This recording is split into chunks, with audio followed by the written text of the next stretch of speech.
Hello everyone. आज हम इस वीडियो में डीएलएड थर्ड सेमेस्टर के सभी फार्मूलों को देखेंगे जो मैथ से रिलेटेड है और आपके सीरीज से मैंने खुद छांटा है। ठीक है, तो चलिए शुरुआत करते हैं। ए यूनियन बी आपके सामने कभी कभी एग्जाम में पूछा जाएगा क्वेश्चन कि आप ए यूनियन बी बताइए। उस कंडीशन में आपके सामने क्वेश्चंस होगा, आपको ए के एलिमेंट दिए होंगे, ऐसे कोई भी नंबर दे सकता है वो, ठीक है, और बी के एलिमेंट आपको दे सकता है, ऐसे कोई भी नंबर अपने से देगा और बोलेगा आप ए यूनियन बी बताइए। तो आपको करना कुछ नहीं है, ए यूनियन बी जब आपसे पूछे तो आप सभी नंबर लिख देंगे, यानी ए यूनियन बी का आप सिंबल लगाइएगा, इक्वल टू करेगा और ब्रैकेट में ये सारे नंबर जो दिख रहे हैं सब आप लिख दीजिए, आपका आंसर हो गया। अगला क्वेश्चन आपसे ये पूछ सकता है कि आप ए इंटरसेक्शन बी बताइए। अगर ऐसा पूछ दिया तो क्या करेंगे आपको सिर्फ कॉमन नंबर लिखना होगा। इस कंडीशन में अगर मुझे ए इंटरसेक्शन बी निकालना है तो मैं सिर्फ कॉमन नंबर लिखूंगा, मतलब कि इसमें भी 3 है तो इसमें भी 3 है, इसमें भी 4 है, इसमें भी 4 है, बस यही लिखूंगा, ब्रैकेट लगा के आंसर, है ना, और कुछ नहीं करना मुझे, और कोई नंबर लिखना ही नहीं। आपसे क्वेश्चन पूछ सकता है ए माइनस बी बताइए। इस कंडीशन में आप क्या करेंगे? इस कंडीशन में आपको करना बस सिर्फ ये है कि बी के वो सारे एलिमेंट जो ए में है उसको कट कर दीजिए, यानी 3 यहाँ पे भी है, 3 यहाँ पे भी कट कर दीजिए, 4 यहाँ पे भी है, 4 यहाँ पे भी कट कर, मतलब मन में आपको सोचना है ए में बचा क्या, ए में बचा क्या वो दिखे। ए में बचा सिर्फ 1 2, तो आप इक्वल टू लिखिएगा, 1 2 लिखिएगा, आपका आंसर। चलिए अगला फॉर्मूला देखिए। साधारण ब्याज बराबर मूलधन गुणे दर गुणे समय बटा 100, यानी SI बराबर PRT अपॉन 100।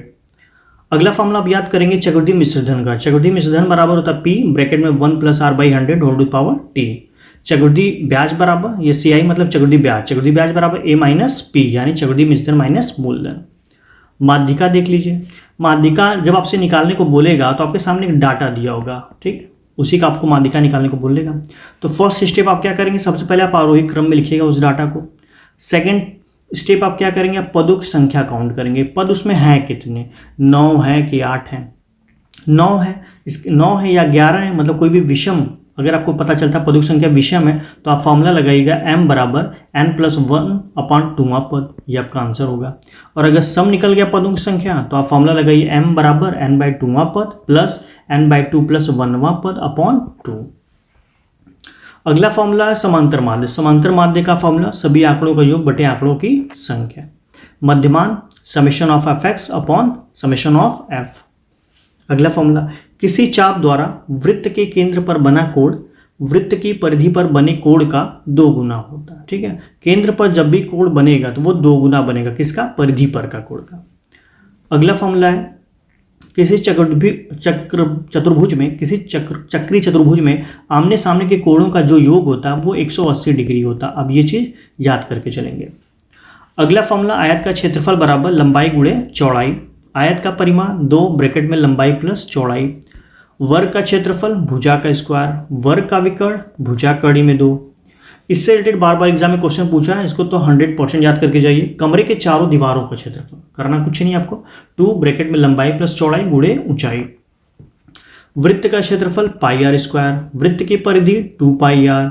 घनाभ का आयतन लंबाई गुणे चौड़ाई गुणे ऊंचाई। एक फॉर्मूला और याद कर लीजिए, घनाभ के आयतन का क्षेत्रफल गुणे ऊंचाई, मतलब लंबाई गुणे चौड़ाई फॉर्मूला होता है ना क्षेत्रफल का, डायरेक्टली क्षेत्रफल इंटू ऊंचाई, क्योंकि कभी कभी एग्जाम में क्वेश्चन में आपको देगा घनाभ का क्षेत्रफल इतना, ऊंचाई इतना, बस दोनों का मल्टीप्लाई करेंगे, आंसर।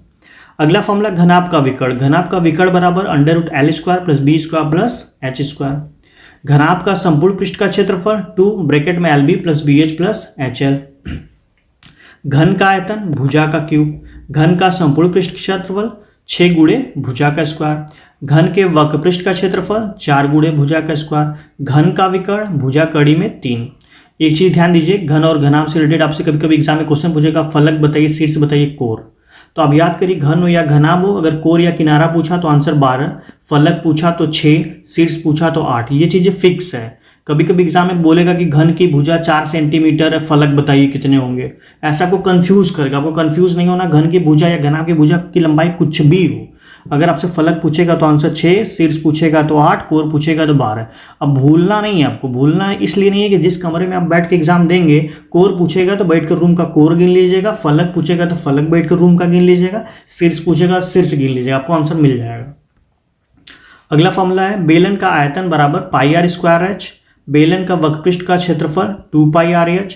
बेलन का संपूर्ण पृष्ठ का क्षेत्रफल 2πrh + 2πr²। गोला का आयतन 4/3 पाई आर क्यूब, गोला का वक्रपृष्ठ 4 पाई आर स्क्वायर, अर्धगोले का वक्रपृष्ठ क्षेत्रफल 2 पाई आर स्क्वायर।